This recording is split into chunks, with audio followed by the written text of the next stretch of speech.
Siamo qui nuovamente a parlare di Blackmagic Camera, un'applicazione per iOS che trasforma il nostro iPhone in una vera e propria videocamera professionale, visto che questa applicazione è stata sviluppata dai produttori di Blackmagic, infatti le videocamere cineprese professionali che costano milioni di euro. Ma detto questo, prima di iniziare tutta la tiretera, che andiamo a vedere anche i punti di forza, che sono ben due, uno l'abbiamo già scoperto, vi invito a iscrivervi al canale e azionare la campanella per ricevere le notifiche dei video che posterò in futuro. Con questo andiamo a dire due parole su questo video.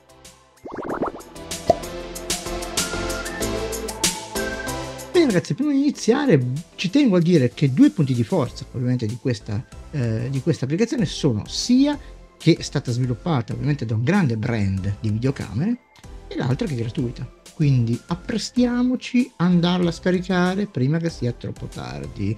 Ok, fate un bel download, poi si vedrà nel futuro cosa succede. Prima di andare avanti vi dico due cose che vedremo in questo video. Innanzitutto farò vedere, così chiariremo un attimo il codec e i frame per secondo, perché forse ho fatto un po' di confusione e per questo mi scuso. Poi andiamo a vedere la parte dell'esposizione, la parte della messa a fuoco e la parte del bilanciamento del bianco, tre sezioni. Quindi partiamo subito con il video. Prima di cominciare il tutorial vero e proprio vi faccio vedere questo, così chiarisco una volta per tutte questa mia, questa mia informazione, ok? Come la vogliamo chiamare.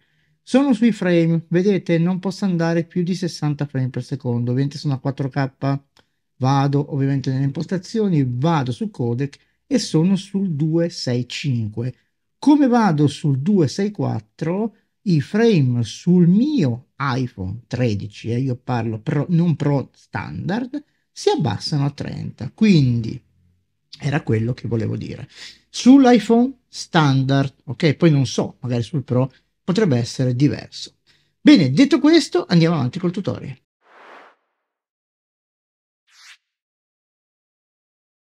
Come si prende l'esposizione correttamente in Blackmagic Camera per iOS?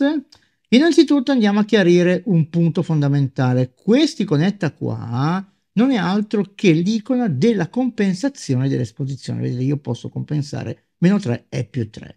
Inoltre quest'iconetta qua funge anche da esposizione automatica e manuale. In effetti, se andiamo a vedere qui, metto la mano davanti, e se io vado a cliccare qua su, ok, e vado a mettere in auto, vedete che qua vicino a shutter appare ovviamente la. Questo è il comando proprio dell'esposizione. Se io adesso vado a cliccare su, ok, posso andare a praticamente cambiare la mia esposizione, vedete, su e giù.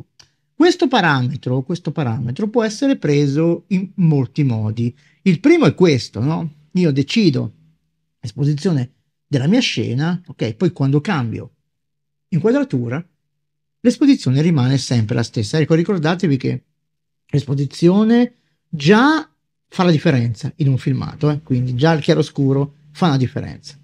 Quindi ho già preso la mia esposizione in modo ok, ottimale, diciamo cliccando sullo schermo, facciamo che vada bene. Però c'è un problema. Io cliccando, vedete un tap sullo schermo, io posso andare a cambiare questa esposizione, quindi il filmato si potrebbe rovinare. Allora cosa faccio? Rifaccio tutto il mio settaggio, ovviamente vado di nuovo a cliccare su Shutter, vado di nuovo a fare il mio settaggio, ok, di andare a vedere una giusta esposizione e poi quando sono tranquillo, pac, lucchetto. A questo punto io posso dare tutti i tap che voglio, cambierà solo la messa a fuoco, ma non cambierà l'esposizione anche se vado, ok, contro una fonte luminosa un po' più forte. Ecco, l'esposizione ovviamente si può prendere anche in un altro modo. Se io vado a togliere auto, ok, e vado verso la fonte luminosa e clicco sulla fonte luminosa, vedete che lui sta misurando, ok? Ha misurato, vedete, no, non ha misurato, aspettate che bisogna fargliela mettere anche a fuoco perché sennò. Ok, ci dovremmo essere. Vedete, adesso diciamo, l'esposizione è presa sulla luce, quindi io potrei essere tranquillo, però ci siamo sempre questo problema. Se io tappo, l'esposizione ritorna ovviamente su quello che sto vedendo in questo momento. Quindi cosa faccio? Per bloccare anche una fonte luminosa come quella, che ne so, voglio fare un controluce, mi stava cadendo il telefono, qualsiasi cosa, faccio così e viene bloccata l'esposizione. Quindi vado a fare un tap e qui ovviamente ci siamo. Un'altra cosa che succede se io vado a ricliccare sul parametro diciamo dell'esposizione, ma la compensazione prende il posto il parametro ISO, quindi posso andare a aumentare gli ISO. Ecco, non aumentiamo troppo gli ISO perché poi sapete che poi potremo avere il rumore video che viene ovviamente riprodotto nel nostro video e non è bello. Però vedete, possiamo fare, ok, una cosa, una sorta di questo genere, andare a compensare con gli ISO. Un altro aiuto, ovviamente, per l'esposizione giusta ce la dà la zebratura. Vedete questa magica funzione che ci permette di sapere dove le nostre zone sono sovraesposte. Ok, vedete che adesso qui è un po' sovraesposta, ma se io vado a cliccare su, adesso sono ovviamente bloccato, vado qua, sblocco, vedete che le zebre adesso scompaiono, ok, dalla mia luce, quindi l'esposizione diciamo che potrebbe essere stata presa correttamente in questo momento, ma questo è solo ovviamente un esempio che faccio io. Quindi la zebratura serve proprio ad assisterci a una migliore esposizione.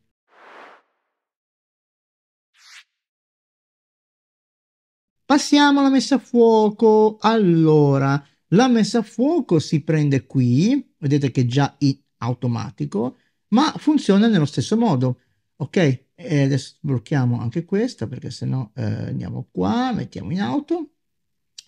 Si mette anche così, ok, vado in messa a fuoco, sono in auto, quindi se io vado a mettere la mano davanti, vedete, la mia mano risulta a fuoco.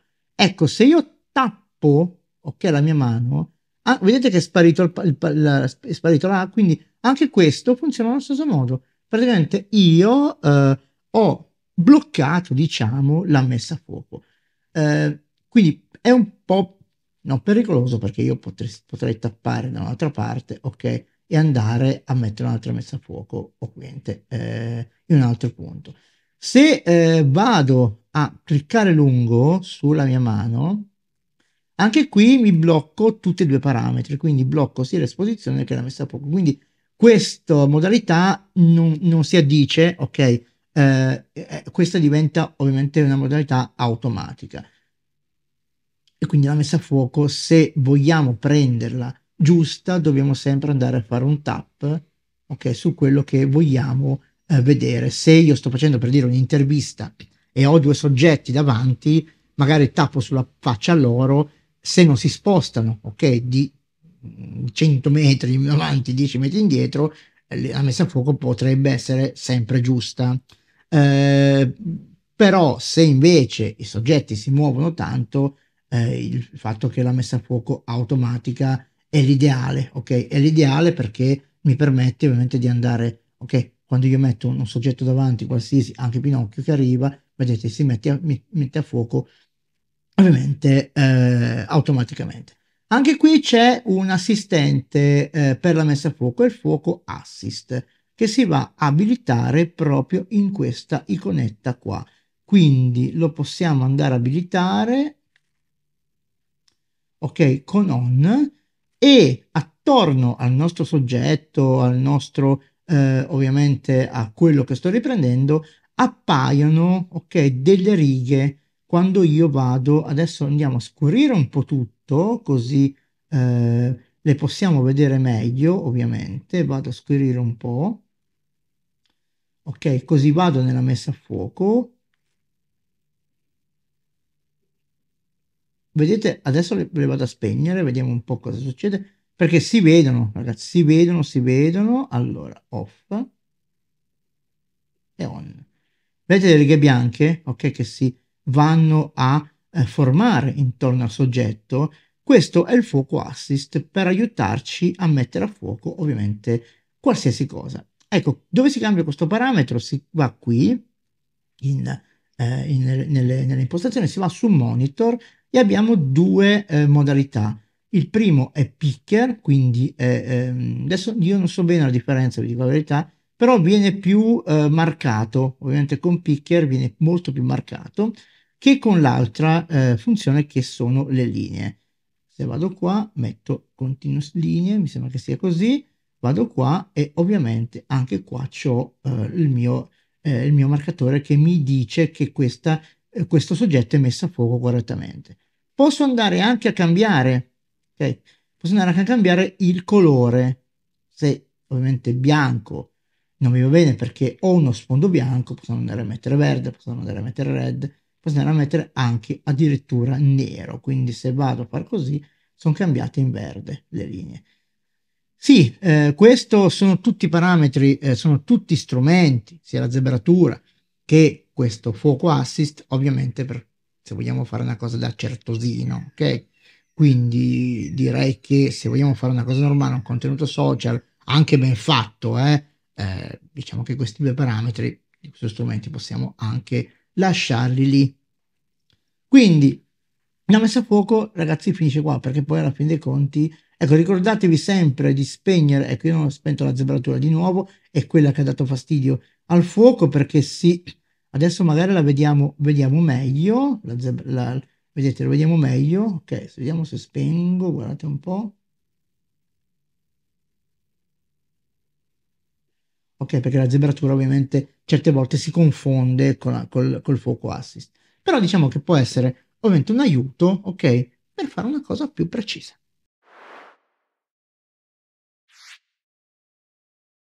Passiamo diciamo, ai regole dei bianchi, alla misurazione dei bianchi. Lo sapete che se misuriamo correttamente i bianchi possiamo avere un filmato un pochino più come dire, dettagliato nei colori, quindi si può avere un colore più veritiero. Come si fa a prendere una giusta, corretta esposizione? O si va all'interno dell'applicazione e abbiamo ovviamente tanti parametri, ok? Abbiamo tanti parametri, abbiamo visto, abbiamo ombra, luce, sole, tutto quello che vogliamo, oppure si può, ok, ci può valere di un cartoncino grigio come questo qui. Come l'ho usato? Ci sono tante scuole, io una ne ho fatta, quindi ho imparato questo. Se dovete fotografare un soggetto, che poi si fa più per soggetti, certo se vogliamo fare un panorama, non vado a misurare, ok, vicino alla montagna, metto sole e sono a posto. Ma se voglio prendere, magari faccio una cosa di moda, per dire, e sto facendo magari un video dove c'è una ragazza che dà un vestito bello e devo fare dei colori più belli, vado a prendere il bilanciamento del bianco, lo metto sul viso, ok? Così lo avvicino al viso, zoom, faccio una zoomata e praticamente poi vado a misurare questo colore qua. Dovrebbe restituire colori più veritieri. Vi faccio vedere, ovviamente, io qua non ho nessuna ragazza, quindi non ho neanche colori veritieri, però vi faccio vedere come è possibile misurare, ok, i bianchi correttamente. Ecco, abbassiamo su Pinocchio il nostro Pinocchietto, andiamo nella misurazione dei bianchi, qui ovviamente siamo già su una cosa sbagliata, vado in auto, ok, e qui potremo anche, come dire, starcene. Se no, prendo, ecco, dobbiamo stare in auto, perché vedete che poi quando inserisco il mio cartellino, vedete che qualcosuccia cambia, ok? Qualcosuccia cambia. Quindi adesso abbiamo una fonte luminosa e forte, quindi possiamo anche fare, cioè io vi faccio vedere, ma il valore cambia. Quindi, come facciamo a misurare? Si va nello zoom, ok? Adesso non dovete andare al massimo, dovete fare solo, mettere vicino al soggetto il cartellino, diciamo questo cartellino, ovviamente il soggetto magari lo mettiamo qua, e deve essere a schermo intero, cioè deve occupare tutto lo schermo della vostra ripresa. Bene, cosa faccio a questo punto? Vado qui, tolgo da auto, una volta misurato, e torno indietro. Ecco, a questo punto il rosso dovrebbe essere più rosso, solamente che questi parametri non sono solo, come dire, non usiamo solo il bilanciamento del bianco, che adesso ovviamente si è tolto perché, aspettate, auto, non so se si è tolto, però devo bloccare anche se c'è una funzione molto carina che ve la dico, adesso andiamo qua, auto, e blocchiamo tutto. perché vanno a braccetto ovviamente con gli ISO, ovviamente l'esposizione, tutto il resto, ok? Tutte queste cose qua vanno sempre insieme. Non è che misuro il bilanciamento del bianco e poi me ne strafrego degli ISO, dell'esposizione, eccetera, eccetera. No, devo fare una cosa ovviamente tutta, come dire, tutta correlata, ok? Una cosa simpatica che ha, ovviamente, ma lo hanno anche altre applicazioni, che quando vado in recording, l'applicazione stessa, record camera, blocca, ok, il bilanciamento del bianco in recording. Quindi cosa vuol dire? Che quando io vado a schiacciare il tasto REC, il bilanciamento del bianco viene bloccato automaticamente. Questo perché? Perché così almeno se io mi girassi da un'altra parte, ok? Non so, c'è il sole e c'è un lampione, ok? Non viene misurato il lampione, ma viene sempre tenuta la temperatura del sole. Questo ovviamente poi nelle riprese, ragazzi, è tutto un po', bisogna calcolare un po' tutto, stare attenti a tutte queste cose qua. Però diciamo che se volete migliorare le riprese, secondo me questa applicazione fa il caso vostro. Ecco, io ci tengo a dire una cosa, io parlo per esperienza personale e parlo sempre a un pubblico, sì, professionista e non, tutti possiamo beneficiare di questo strumento. Benissimo, abbiamo visto come settare al meglio la nostra applicazione. L'avevamo già visto, ma adesso abbiamo fatto un pochino più chiarezza, spero, in tutti questi parametri. Ecco, fatemi sapere nei commenti se ovviamente li usate, non li usate, avete piacere, avete modo di usare anche il bilanciamento del bianco, non in automatico, no? Non con le iconette, ma prendere ovviamente il bilanciamento del bianco in modalità manuale. Ecco ragazzi, se volete far crescere il canale, condividete questo video con i vostri amici, che mi fa piacere, e ovviamente sono contento perché vuol dire che il video è piaciuto. E in ultimo vi chiedo ovviamente di iscrivervi al canale e azionare la campanella per ricevere notifiche dei video che posterò in futuro. Con questo è tutto, ci vediamo al prossimo video dedicato a Blackmagic Camera, l'applicazione che trasforma il vostro iPhone in una vera e propria videocamera professionale.